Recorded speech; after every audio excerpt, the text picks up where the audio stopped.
What's up guys and welcome. You're watching Fazi Fitness. Let's start this video with the reigning 212 Mr. Olympia champion Quinton Pearson, going for his second title in October. So Quinton Pearson continues to get bigger, but at the same time he is getting leaner, which is absolutely nuts. I mean, this is his off season, he is growing, but at the same time he is getting leaner. And I have to say that is one of the best V-taper ever in the bodybuilding history. And that is why Quinton with a bigger and better back this year, he is gonna be extremely hard to beat. He's gonna be next to impossible to dethrone, no matter what version of Sean Carida shows up here.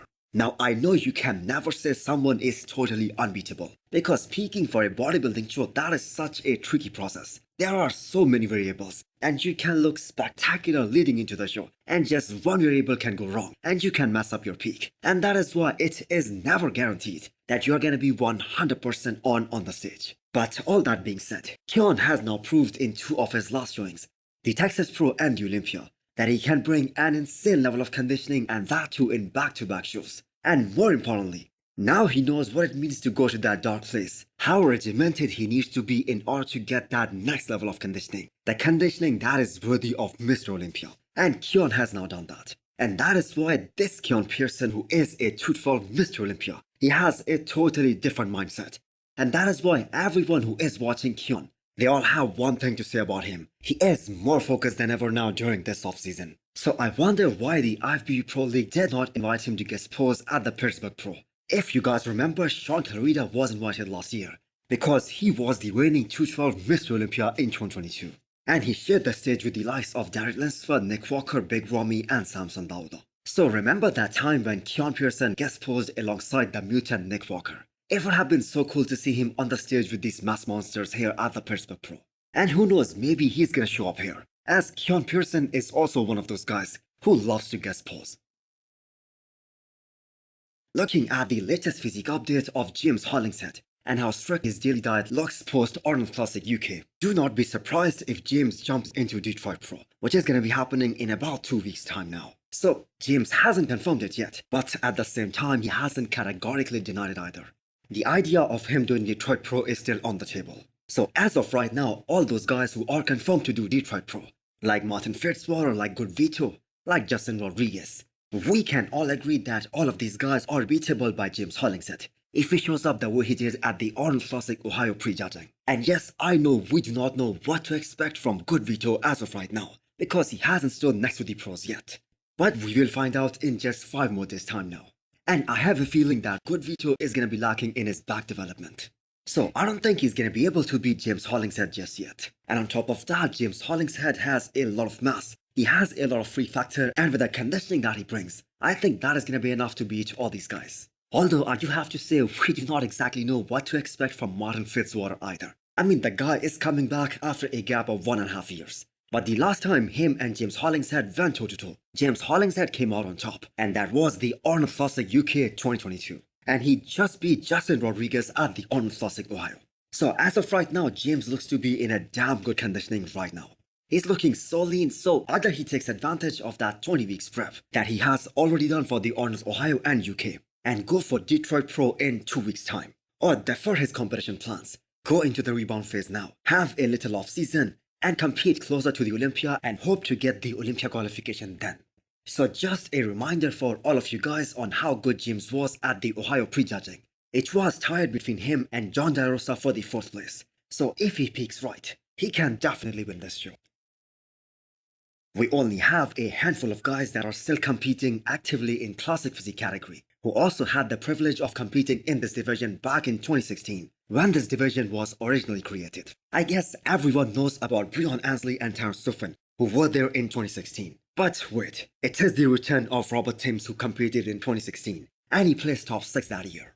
And I for one have been waiting for his comeback since Texas Pro last year. That was the last show that he did. So he finally posted after months and months on his Instagram, announcing that he is starting his prep with his coach AJ Sims. So like I said, his last show was Texas Pro 2023, where he placed behind Jahan Park, a show that he was hoping to win and get to the Olympia stage. And he was overall much improved, especially in comparison to 2022. He was a lot more balanced between his upper and lower half. And that has always been the biggest critique on his physique. His legs have always been the main criticism, and as crazy as it sounds, last year when he said that he's gonna come in a little downsized in his upper half, people were really skeptical. But that plan kinda worked. He looked really awesome at Texas Pro last year. So fortunately for Robert Timms, with the new classic physique weight regulations, he has another 4 pounds of cushion left to grow. And this past offseason, the entire focus has been on his quads. And it is absolutely no exaggeration saying this, that Robert Timms has one of the best upper half in the classic physique division at the moment.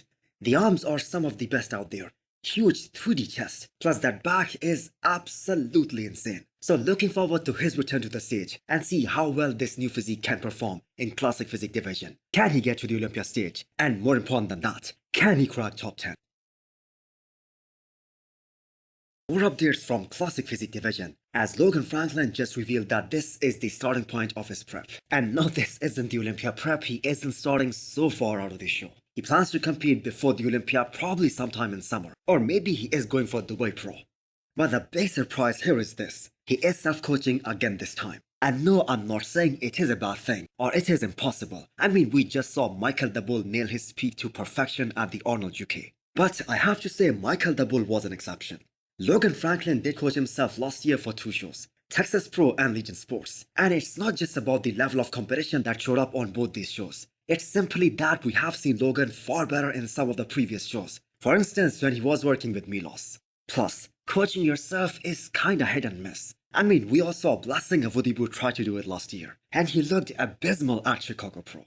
Nevertheless, Logan is a very smart bodybuilder, especially about his training and breaking down his physique. Where does he need more muscle? And he is very good at that. And now that he is close to his classic physique weight limit, I am assuming he is close. It is gonna be interesting to see, can he crack top 10 at this year's Mr. Olympia? Can he go up against the top competition of classic physique?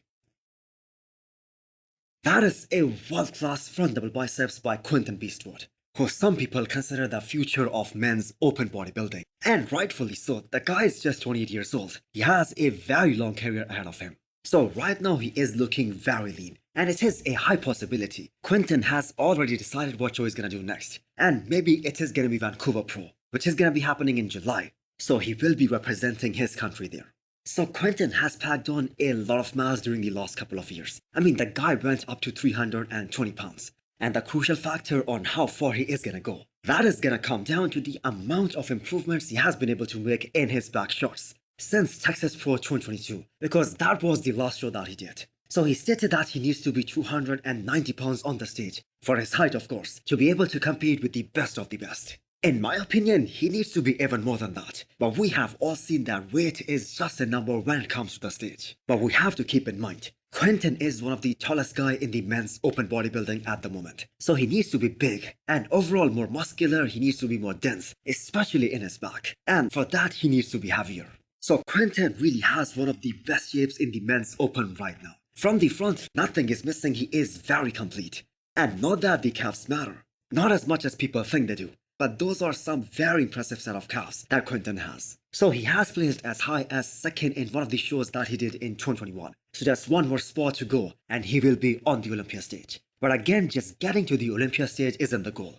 He doesn't want to be just another name up there. He wants to fight the best of the best. So let's see what kind of a look he brings to the stage this time. Also hit the thumbs up button if you liked the video, and smash the subscribe button if you wanna come back for more. Thanks for watching.